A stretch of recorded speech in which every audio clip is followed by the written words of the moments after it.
Shalom Bapak Ibu sahabat Galilea yang diberkati oleh Tuhan Yesus. Jumpa lagi bersama saya di hari-hari terakhir di 2023. Dan hari ini kita berada di tanggal 26 Desember 2023. Beberapa hari lagi ke depan kita akan mengakhiri 2023. Dan kita akan masuki, jika Tuhan berkehendak ya, kita berada nanti di 2024. Tahun yang masih penuh dengan rahasia. Tapi kita selalu memiliki pengharapan bahwa tahun 2024 adalah tahun yang penuh dengan rahmat Tuhan. Amin. Mari kita berdoa. Segala kemuliaan hanya bagimu Allah, di dalam nama Yesus. Dikuduskanlah namamu, datanglah kerajaanmu, jadilah kehendakmu di bumi seperti di surga. Kami bersyukur hari ini kami ada sebagaimana berada di hari di mana kami boleh melihat kasih setia Tuhan yang begitu luar biasa memelihara hidup kami. Terpujilah Engkau, dan karena itu sebelum kami beraktivitas di hari ini, kami akan baca, dengar, dan renungkan firman-Mu. Urapi kami, buka hati pikiran kami. Kami tolak setiap roh, setiap kuasa yang tidak memuliakan Tuhan, setiap roh dan kuasa yang merampas perhatian, konsentrasi, yang mencuri kebenaran firman-Mu. Kami patahkan, hancurkan dalam nama Tuhan Yesus. Kemuliaan-Mu memenuhi tempat ini, hati pikiran kami. Urapi juga hamba-Mu yang tidak ada apa-apanya. Di dalam nama Tuhan Yesus, haleluya, amin. Kita membaca di Lukas pasal 1 ayat 26, pemberitahuan tentang kelahiran Yesus. Ayat 26, dalam bulan yang ke-6 Allah menyuruh malaikat Gabriel pergi ke sebuah kota di Galilea bernama Nazaret. Ayat 27, kepada seorang perawan yang bertunangan dengan seorang bernama Yusuf dari keluarga Daud. Nama perawan itu Maria. Ketika malaikat itu masuk ke rumah Maria, ia berkata, "Salam hai engkau yang dikaruniai, Tuhan menyertai engkau." Ayat 29. Maria terkejut mendengar perkataan itu, lalu bertanya di dalam hatinya, apakah arti salam itu? Ayat 30, kata malaikat itu kepadanya, "Jangan takut hai Maria, sebab engkau beroleh kasih karunia di hadapan Allah." Ayat 31, sesungguhnya engkau akan mengandung dan akan melahirkan seorang anak laki-laki, dan hendaklah engkau menamai dia Yesus. Ayat 32, ia akan menjadi besar dan akan disebut anak Allah yang maha tinggi, dan Tuhan Allah akan mengaruniakan kepadanya tahta Daud bapa leluhurnya.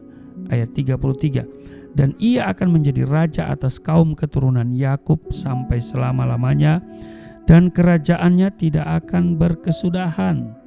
Ayat 34, kata Maria kepada malaikat itu, "Bagaimana hal itu mungkin terjadi karena aku belum bersuami?"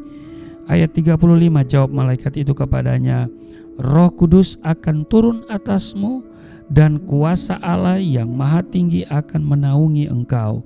Sebab itu anak yang akan kau lahirkan itu akan disebut kudus, anak Allah.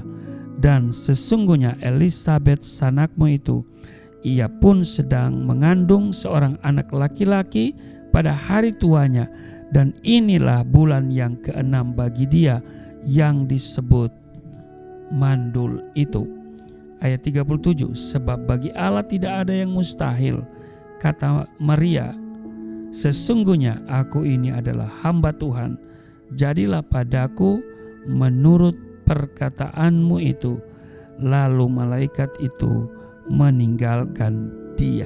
Bapak Ibu sahabat Galilea yang diberkati oleh Tuhan Yesus, Injil Lukas pasal 1 ayat 36 sampai 38 yang kita baru baca tadi, hendak menyatakan bahwa Natal adalah suatu proklamasi. Pada waktu Natal, semua anak-anak Tuhan sebenarnya sedang membuat proklamasi.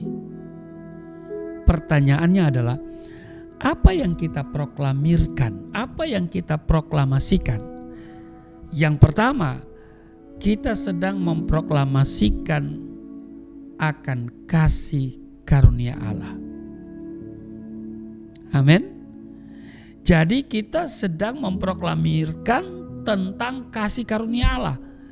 Kita memproklamirkan bahwa Allah mengasihi setiap insan manusia, walaupun sebenarnya kita tidak layak menerimanya. Itu yang pertama. Yang kedua, kita sedang memproklamasikan tentang pengharapan. Dengan adanya Natal, semua suku bangsa di dunia ini memiliki suatu pengharapan, yaitu Yesus yang akan menjadi Raja yang dikaruniai tahta Daud untuk selama-lamanya. Dia adalah Raja kekal selama-lamanya. Amin. Yang ketiga, proklamasi tentang sukacita. Pada waktu Natal, kita memproklamirkan bahwa kita memiliki kesukaan yang besar. Karena Yesus lahir, maka jalan ke surga itu terbuka. Dan setiap orang yang percaya dapat memperoleh keselamatan sampai di dalam kerajaannya. Lukas pasal 2 ayat 10, kalau kita perhatikan di sana dikatakan begini. Lalu kata malaikat itu kepada mereka, jangan takut, sebab sesungguhnya aku memberitakan kepadamu kesukaan besar untuk seluruh bangsa. Perhatikan Bapak Ibu, sahabat Galilea yang diberkati oleh Tuhan Yesus. Karena Natal, Tuhan membuat sesuatu yang sangat spektakuler dan besar. Tetapi ada suatu misteri. Apa itu? Yaitu Allah melakukan sesuatu yang besar dari hal-hal yang sederhana. Allah melakukan sesuatu yang akbar, yang besar dari perkara-perkara yang sederhana. Bukankah pintu surga terbuka bagi orang percaya adalah sesuatu yang sangat besar? Betul? Tetapi perhatikan, tempat Yesus lahir, orang-orang yang dipakai Tuhan, dan peristiwanya serta prosesnya Natal itu sendiri sangatlah sederhana. Jadi Bapak Ibu sahabat Galilea yang diberkati oleh Tuhan Yesus, Allah bisa memakai hal-hal yang sederhana untuk menghasilkan sesuatu yang luar biasa. Amin. Nah, mari kita telusuri dulu ya, satu persatu. Kita perhatikan mulai dari tempat yang sederhana. Kalau kita membaca peristiwa tentang kelahiran Yesus, disebutkan kota Bethlehem, tempat kelahiran Yesus di Bethlehem, Nazaret. Padahal ibu kota Israel adalah Yerusalem dan kota metropolitan pada waktu itu adalah Roma dan Syria. Perhatikan, Tuhan tidak memilih Yerusalem atau Roma atau Syria untuk sang juru selamat lahir. Dari peristiwa ini tentu ada maknanya Bapak Ibu. Bahkan berita Natal pertama itu dikumandangkan di padang gembala. Betul? Ketika Yesus datang, tempat yang sederhana pun menjadi luar biasa.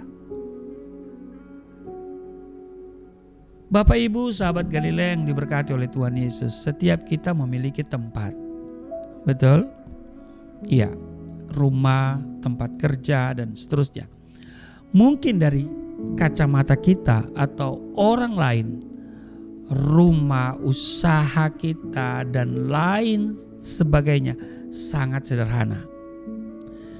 Tetapi dimanapun tempat itu, asal Yesus hadir, maka akan menjadi tempat yang luar biasa. Amin. Iya. Hadirkan Yesus dimanapun engkau berada. Saya dulu di penjara, tempat yang tidak memungkinkan saya bersuka cita, tapi saya hadirkan Yesus di sana. Ya, maka saya penuh dengan sukacita. Kunci utama adalah kehadiran Yesus. Apapun tempat itu dan bagaimanapun keadaannya, kalau Yesus hadir di tempat itu, maka semuanya pasti berubah menjadi baik dan luar biasa. Amin. Oleh sebab itu, yang terpenting adalah kehadiran Yesus di tempat kita. Amin. Jadi tempat yang sederhana menjadi sesuatu yang luar biasa kalau Yesus hadir. Yang kedua, kita lihat ya dari tempat sekarang orang-orang yang sederhana. Natal yang menghasilkan sesuatu yang spektakuler berasal dari orang-orang yang sederhana. Padahal orang yang paling top pada waktu itu adalah Kaisar Agustus dan Kirenius.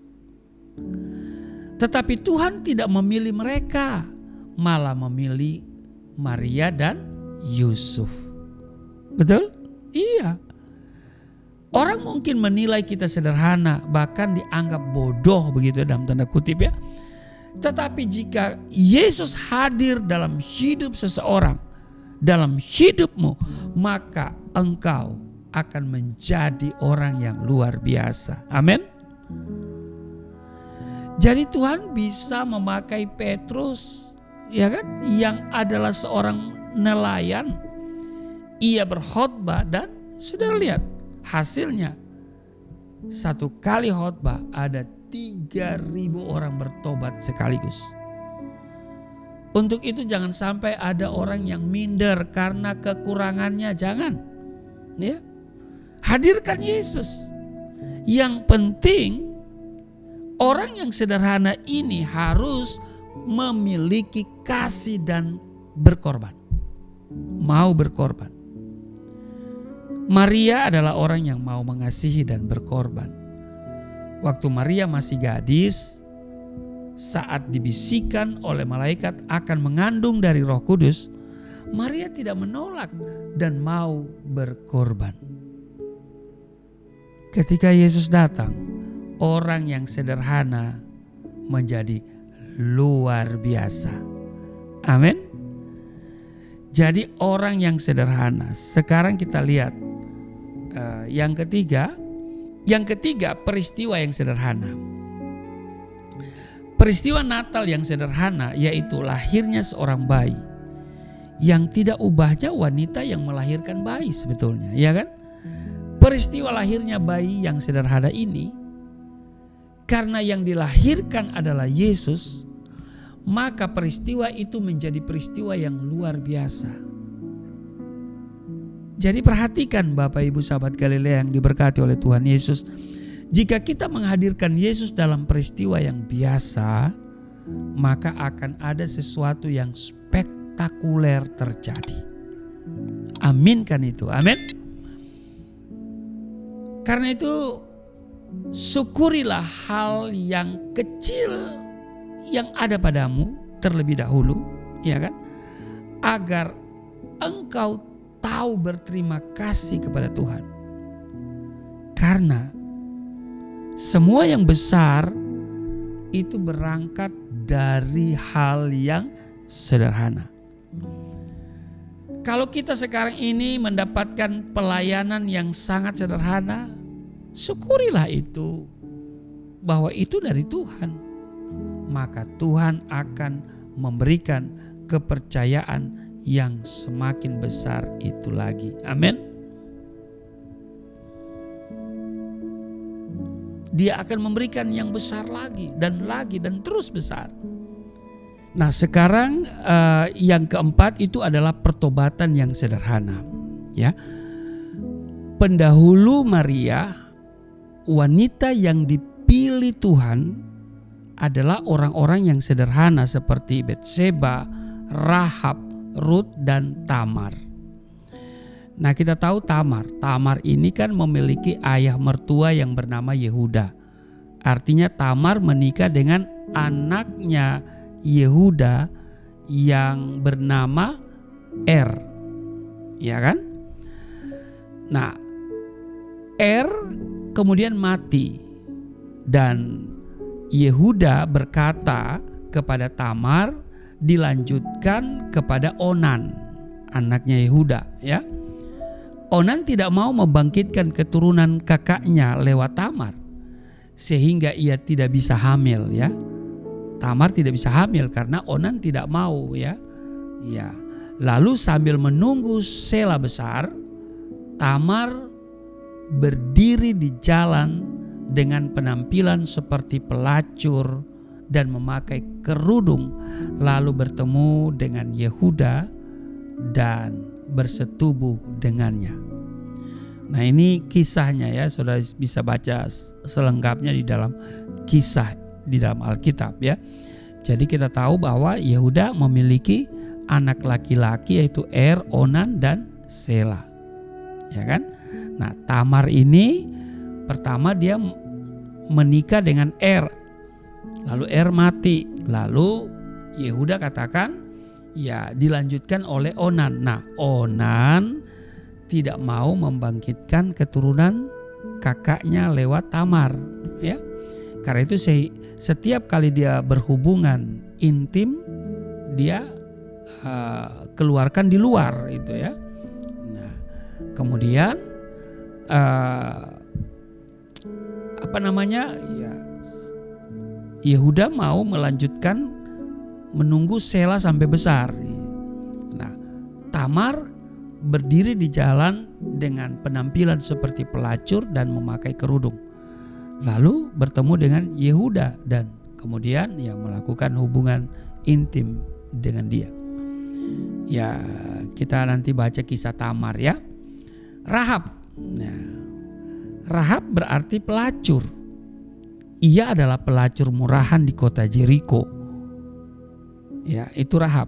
Nah, Rut adalah perempuan Moab, bangsa yang menyembah ilah-ilah dan bukan keturunan Yahudi, ya kan? Siapa lagi? Batseba. Batseba adalah seorang yang melakukan hal yang buruk dengan Daud. Kisah pertobatan mereka sangat sederhana, bahkan tidak diceritakan prosesnya. Akan tetapi dapat dipastikan mereka bersungguh-sungguh, ya, bertobat, bersungguh hati, ya, sehingga pemulihan itu terjadi. Di sini kita belajar bahwa Natal membawa pemulihan. Jadi tidak boleh dilupakan, Natal adalah juga proklamasi pemulihan keluarga. Amin. Pribadi yang paling sederhana sekalipun, asalkan mau sungguh-sungguh mengizinkan Yesus lahir di hatinya dengan bertobat secara sederhana namun sungguh-sungguh, akan menghasilkan perubahan besar bagi segenap keluarganya. Karena itu Bapak Ibu sahabat Galilea yang diberkati oleh Tuhan Yesus, bawalah dirimu seutuhnya terlebih dahulu kepada Tuhan. Setelah itu bawalah segenap keluargamu juga kepada Tuhan. Izinkan Tuhan Yesus hadir untuk memulihkan hubungan suami istri, orang tua, anak, ya, mertua, menantu, saudara, ya, dan seterusnya. Sehingga Natal 2023 ini menjadi Natal yang mengubah keluarga kita seutuhnya. Amin. Tuhan Yesus memberkati. Mari kita berdoa. Terima kasih Tuhan, untuk hari ini kami belajar bahwa Natal juga adalah proklamasi tentang pemulihan keluarga.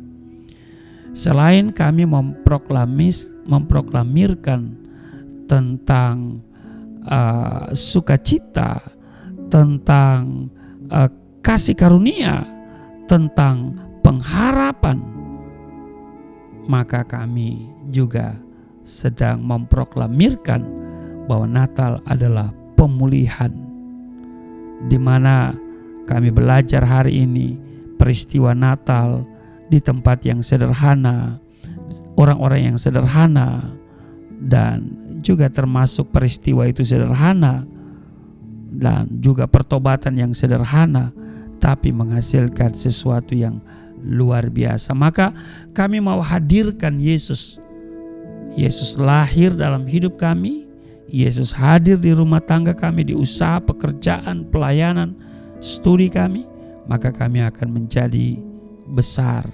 Banyak hal yang tidak kami duga, sesuatu yang Tuhan rancangkan yang penuh damai sejahtera dalam hidup kami. Itu yang terjadi. Kami selalu menghadirkan Yesus dimanapun kami pergi berada.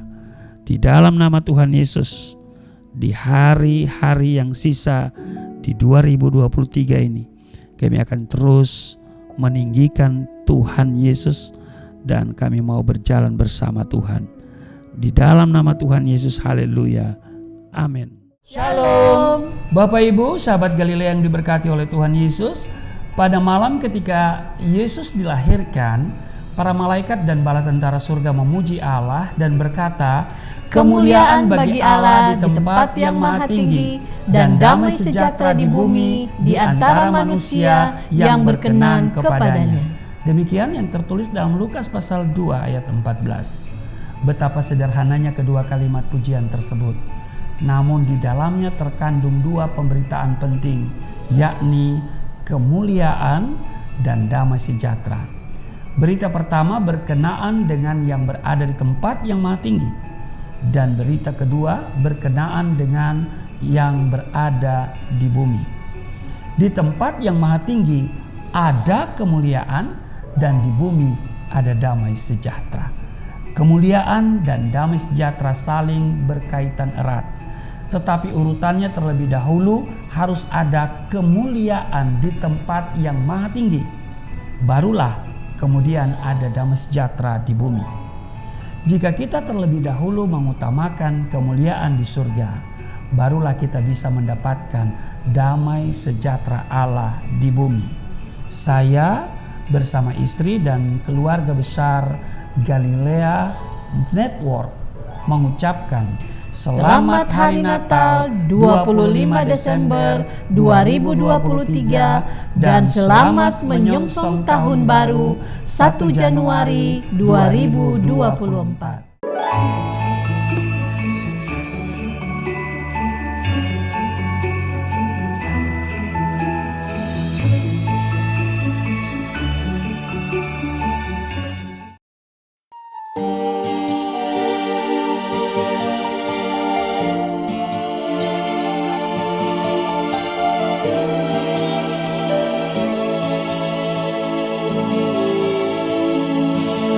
Bapa kami yang di surga, dimuliakanlah nama-Mu. Datanglah kerajaan, jadilah kehendak-Mu di bumi seperti di surga.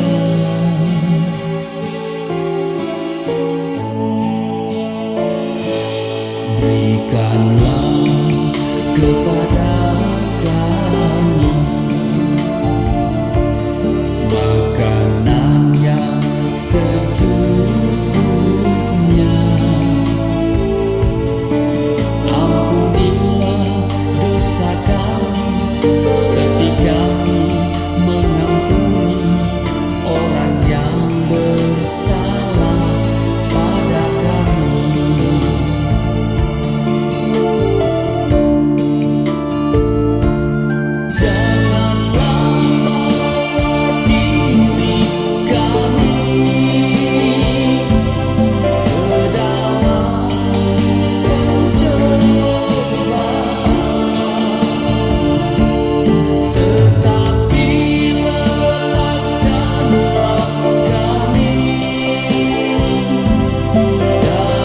Segala